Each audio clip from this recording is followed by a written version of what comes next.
Ibu, kita merenungkan dari ayat 6 sampai ayat 9 ini berbicara tentang bagaimana kita akan tetap setia kepada Tuhan. Maksudnya adalah kesetiaan kehidupan kita yang sudah di dalam Tuhan, yang kita sudah mengenal Tuhan, kita sudah menerima belas kasih-Nya dengan menyelamatkan kita dalam Tuhan Yesus Kristus. Kemudian kita mendekati Dia terus untuk mencari kebenaran dan kerajaan-Nya. Oleh karena Dia yang menyatakan dirinya kepada kita, sehingga kita bisa mengenal Dia, kita bisa bersama-sama dengan Dia. Itulah alasannya kita tahu untuk datang kepada Tuhan Yesus. Ya, untuk datang kepadanya untuk mencari kebenarannya. Tanpa Tuhan membuka pintu untuk mendekati kita, menjadikan kita menjadi anaknya, menjadikan kita menjadi umatnya yang dikasihi di dalam Tuhan Yesus, kita tidak bisa tahu datang kepada Tuhan. Ya, namun kita juga tahu bagaimana kita datang kepada Tuhan dengan cara berdoa. Ya, kita juga tahu bagaimana kita sadar dan tinggal di dalam Tuhan Yesus, baik secara akal pikiran, rohani, dan kehidupan jasmani kita. Apa yang kita bisa bayangkan ketika kita menyadari bahwa baik juga cara berpikir kita tentu tidak lepas dari apa sebenarnya yang benar, apa sebenarnya yang berkenan di hadapan Tuhan yang kita harapkan muncul dalam pikiran kita. Baik juga kita secara jasmani, apa yang kita jalankan, apa yang kita hidupi atau gerakan jasmani kita ini tidak lepas daripada keyakinan kepada Tuhan untuk tetap kuat dan bisa melakukan sesuatu hal yang baik. Oleh karena itu kita tidak bisa tidak menyadari bahwa hidup kita ini ada di dalam penyerahan kepada Tuhan. Memang kita menyadari bahwa banyak sekali manusia tidak sadar akan siapa dirinya sebagai ciptaan Tuhan di dunia ini. Ketika ada sesuatu yang menimpa, apakah ditekannya cara berpikirnya atau pikirannya, perasaannya, atau jasmaninya yang ditekan oleh suatu penyakit, kemudian dia mencari-cari Tuhan. Bahkan jika kita bisa jujur bahwa mereka yang tidak mengenal Tuhan, mereka hanya pasrah kepada sesuatu yang berkuasa di dunia. Kenapa memiliki cara berpikir hanya pasrah kepada Tuhan ataupun kepada sesuatu yang berkuasa di dunia ini? Karena dia tidak punya jalan, dia tidak punya pengetahuan atau kesadaran rohani untuk tahu datang berserah kepada Tuhan yang sebenarnya. Bagaimana seseorang berserah itu kepada Tuhan? Bagaimana seseorang itu tahu datang kembali kepada Tuhan? Tidak menjadi manusia yang hanya tahu ketika dia tidak berdaya, berserah kepada Tuhan. Atau disebut berserah kepada sesuatu yang dia tidak kenal. Ya, walaupun dia ada rasa takut kepada Tuhan bahwa Tuhan ada yang berkuasa. Ketika dia sedikit kuat karena pertolongan medis itu, karena oleh pertolongan situasi, dia bisa makan, dia bisa mendapatkan apa yang baik untuk menopang kehidupan jasmaninya atau segala unsur kehidupannya, maka hatinya akan kembali melupakan Tuhan. Hatinya akan kembali tidak peduli Tuhan. Ya, kenapa muncul seperti itu? Karena dia tidak memiliki jalan untuk mengenal Tuhan. Namun kita tahu kalau kita sudah di dalam Tuhan Yesus Kristus, kita sudah ada jalan itu. Sehingga caranya berbeda ketika anak-anak Tuhan itu mau kembali kepada Tuhan. Caranya berbeda atau sikapnya berbeda, karakternya berbeda antara mereka yang sudah di dalam Tuhan Yesus Kristus dengan yang belum. Ya, caranya berbeda. Apa yang kita lihat ada 3 poin dari konteks pasal 6 ayat 9. Saya akan baca ayat 6 ini dulu. Maka berangkatlah pesuruh-pesuruh cepat ke seluruh Israel dan Yehuda, membawa surat dari raja dan para pemimpin dan mengatakan sesuai dengan perintah raja. Hai orang-orang Israel, kembalilah kepada Tuhan, Allah Abraham, Ishak dan Israel. Maka ia akan kembali kepada yang tertinggal daripada kamu, yakni mereka yang terluput dari tangan raja-raja Asyur. Ya. Apa yang kita lihat dalam ayat pertama ini? Rupanya mereka dengan kondisi pada zaman perjanjian lama itu belum permanennya Roh Kudus mengingatkan mereka, atau Roh Kudus yang bersemayam, yang tinggal di antara atau kepada masing-masing umat Tuhan itu. Sehingga mereka seketika pada saat di dalam perbudakan ataupun penjajahan dari musuh atau ketertekanan kehidupan pada masa perang dalam situasi kalah, atau ketertekanan dengan pelarian, atau ketertekanan dengan kelaparan, belum adanya kestabilan kehidupan atau tempat tinggalnya, maka mereka akan sadar untuk kembali berseru kepada Tuhan. Tetapi ketika semua itu tenang-tenang saja, semua itu baik-baik saja, atau ada masalah yang bisa diatasi oleh sendirinya mereka, maka mereka membelakangi Tuhan ataupun sangat mudah untuk melupakan Tuhan. Sangat mudah untuk melupakan Tuhan. Ya. Kenapa sangat mudah? Karena tidak adanya Roh Kudus yang tetap bersemayam dari atau kepada pribadi lepas pribadi umat itu. Itu yang membuat mudahnya mereka atau meninggalkan Tuhan secara jiwa atau hati, pikiran, perasaan, dan sampai dengan kedagingan. Saya coba memperingatkan kita, Bapak Ibu, bahwa kita tidak seperti itu. Ketika kita benar-benar sudah di dalam Tuhan Yesus Kristus, ada Roh Kudus di dalam hati kita, yang tidak pernah sekali-kali meninggalkan kita, yang tidak pernah sekali-kali membiarkan kita. Dia ada di situ. Tapi ketika kita membayangkan di mana Roh Kudusnya mengingatkan saya, sebenarnya diingatkan. Diingatkan untuk berdoa, diingatkan untuk berbuat baik, diingatkan untuk berbuat sesuatu yang berkenan kepada Tuhan, diingatkan untuk beribadah, diingatkan untuk memberikan persembahan. Itu diingatkan. Tetapi sangat kecilnya kita membuka hati kita untuk mendengar suara Roh Kudus itu. Karena kita menyibukkan diri banyak hal tentang dunia ini. Karena kita memberikan diri kita ditekan oleh situasi dunia ini. Karena kita lebih mendengar banyak kabar-kabar ataupun berita-berita dari dunia ataupun dari seseorang.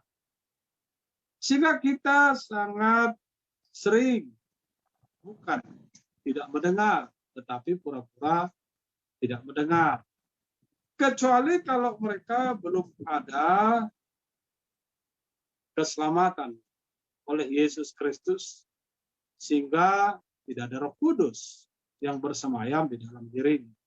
Tidak ada pengingat, tidak ada penolong di dalam dirinya untuk memberitahukan, mendorong hidupnya sehari-hari. Namun ketika kita membayangkan ketika situasi kita sebagai umat Tuhan yang dikasihi Tuhan dimanapun berada, maka kisah di dalam 2 Tawarik pasal 30 ini berlaku untuk kita. Tetapi kita yang sudah di dalam Tuhan Yesus, itu pasti berbeda sekali cara Tuhan untuk mengingatkan kita. Jadi ketika seseorang menyadari di mana posisinya, maka secepatnya lah menanggapi apa yang diarahkan oleh Tuhan. Yaitu, kembalilah kepada Tuhan. Supaya Tuhan Allah kembali juga kepada kita dan saudara kita. Ya, kita harus jujur apapun posisi kita. Apakah posisi kita belum meyakini bahwa saya sudah lahir baru atau sudah menerima juru selamat itu? Kalau kita belum menyadari bahwa kita sudah menerima juru selamat itu, maka kita harus sadar juga kembali kepada supaya apa yang Tuhan karuniakan kepada kita, apa yang Tuhan percayakan di dalam lingkungan keluarga kita itu akan dipelihara Tuhan. Itu jelas sekali ayat itu mengatakan, hai orang Israel, kembalilah kepada Tuhan, Allah Abraham, Ishak dan Israel. Maka ia akan kembali kepada yang tertinggal daripada kamu, yakni mereka yang terluput dari tangan raja-raja Asyur. Saat ini kita tidak zaman perang antara satu dengan yang lain. Tetapi kita sedang berperang dengan kekuatan jiwa dan daging kita. Melawan adanya pandemi COVID-19. Apakah kita juga berperang supaya anak-anak kita, keluarga kita, istri suami kita itu bertahan? Ya. Dasarnya memang kita mau memperjuangkan diri kita tetap kuat, tapi di samping kita ada sanak saudara keluarga kita juga. Kita ikut memperjuangkan, baik memperjuangkan secara jiwa kita, roh kita, supaya keluarga kita itu bebas dari pandemi dan kuat melawan ataupun melewati situasi. Diingatkan lagi, dengan situasi yang kita hadapi bersama ini, Tuhan mengatakan kembalilah kepada Tuhan Allah. Kembali itu dengan rendah hati berdoa kepada. Kembali itu dengan rendah hati datang beribadah kepada. Kembali itu dengan tulus berkumpul dengan saudara seiman ataupun siapapun yang takut akan Tuhan dan menyembah. Kembali itu dengan menyatakan diri bahwa saya mau mencari kerajaan dan kebenaran Tuhan Allah. Kembali itu dengan tulus berteman, bersaudara, dan saat-saat sekarang berbagi apa yang bisa dilakukan demi kebaikan bagi orang. Karena Tuhan juga pernah mengatakan, Tuhan Yesus, apa yang kau perbuat kepada saudaraku yang kecil ini, maka engkau telah berbuat kepada aku. Itulah yang menjadi makna kata kembali. Berarti kembali ini juga menuntut gerakan kita untuk datang kepada-Nya. Kembali ini juga menuntut gerakan kita untuk berbuat sesuatu di hadapan. Dan kembali ini juga kita harus melihat apa yang membuat saya, apa yang mau saya lakukan, bahwa saya mau kembali kepada Tuhan Allah. Sehingga dengan cara begitu, Tuhan akan datang kepadamu. Tuhan, Dia akan kembali kepadamu. Dan ia akan menyelamatkan dan meluputkan kita dan sanak saudara kita dari peperangan zaman ini. Itu yang pertama. Dan yang kedua, serahkanlah dirimu kepada Tuhan. Serahkanlah dirimu kepada Tuhan. Ayat 7, janganlah berlaku seperti nenek moyangmu dan saudara-saudaramu yang berubah setia terhadap Tuhan, Allah nenek moyang mereka. Sehingga ia membuat mereka menjadi kedahsyatan seperti yang kamu lihat sendiri. Sekarang janganlah tegar tengkuk seperti nenek moyangmu. Serahkanlah dirimu kepada Tuhan dan datanglah ke tempat kudus yang telah dikuduskannya untuk selama-lamanya, serta beribadahlah kepada Tuhan Allahmu, supaya murkanya yang menyala-nyala mundur daripadamu. Sederhana sekali Tuhan mengajak kita Bapak Ibu untuk berserah dan beribadah kepadanya. Berserah dan datang beribadah kepadanya. Berserah dan datang ke tempat kudusnya dan beribadah kepada Tuhan Allah. Sangat sederhana apa yang Tuhan kehendaki dari kita. Supaya apa? Supaya amarahnya, murkanya mundur daripada kita. Ya, kita bisa ada orang mengatakan dengan situasi ini adalah wah, ini ujian atau cobaan dari Tuhan. Saya juga tidak tahu. Atau bisa juga Tuhan mengizinkan, tetapi dengan situasi alam atau iblis memberikan jalan pencobaan, yaitu dengan pandemi COVID ini. Merenggut saudara-saudara kita, keluarga kita, dengan membiarkan kesedihan terjadi. Bahkan bukan hanya kesedihan, tetapi untuk melimpahkan, meluapkan kesedihan itu pun tidak puas. Apalagi mereka, misalnya saudara-saudara kita yang terkena penyakit sampai kepada maut dan tanpa kita lihat sampai dia diantar ke kuburan. Tidak puas untuk meluapkan kesedihan itu. Itulah tantangan bagaimana kita menyadari siapa kita di hadapan Tuhan. Dan Tuhan mengatakan, berserahlah kepadanya dan datang ke tempat kudusnya, beribadahlah kepada Tuhan. Kita tahu bagaimana cara berserah. Kita tahu bagaimana datang ke tempat kudusnya. Di tempat di mana Tuhan, hadirat Tuhan ada. Apakah itu di rumah kita, atau itu di rumah ibadah yang biasa kita sama-sama beribadah, atau bersama orang-orang kudus beribadah.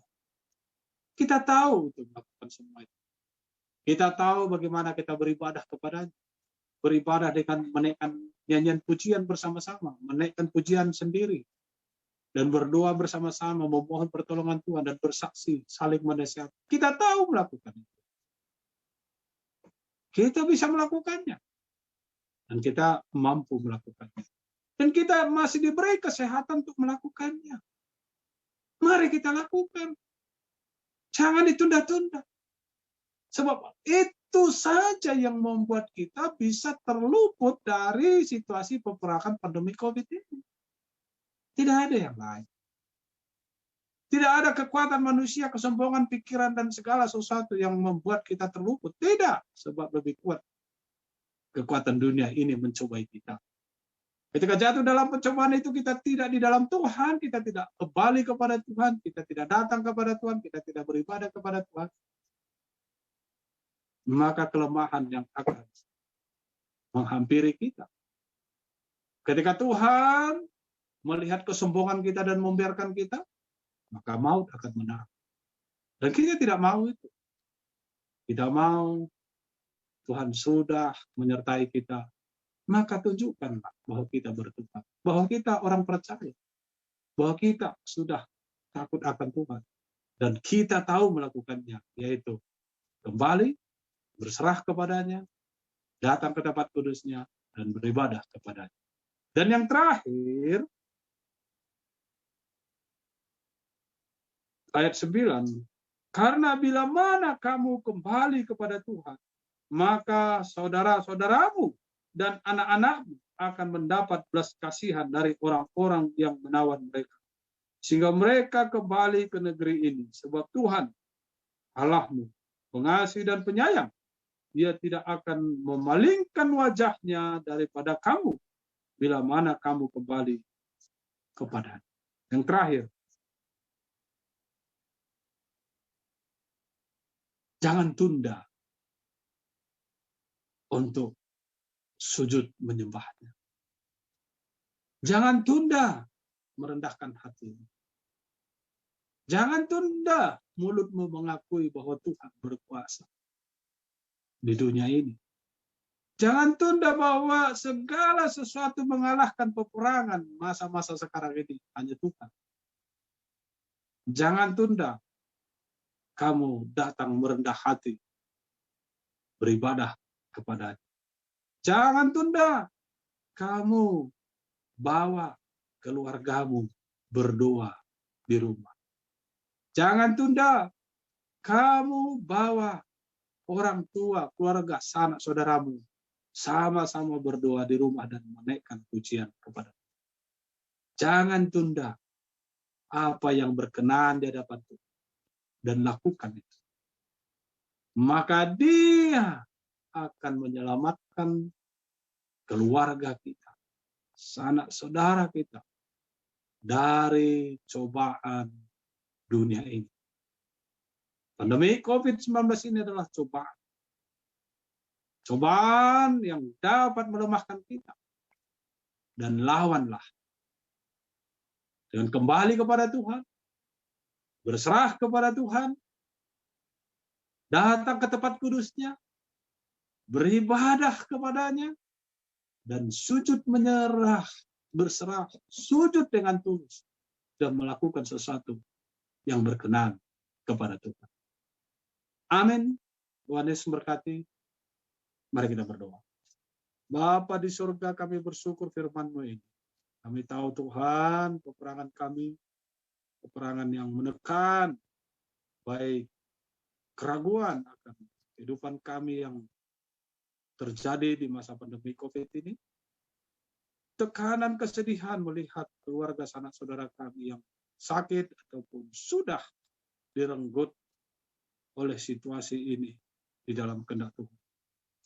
Tetapi kami mau melawannya dengan kami mau kembali sujud, datang berserah ke hadapan-Mu dan beribadah kepada-Mu.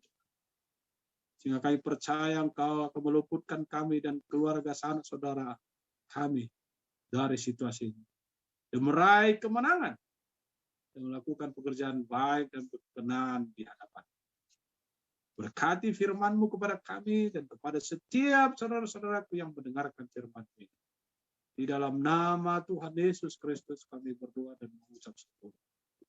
Amin.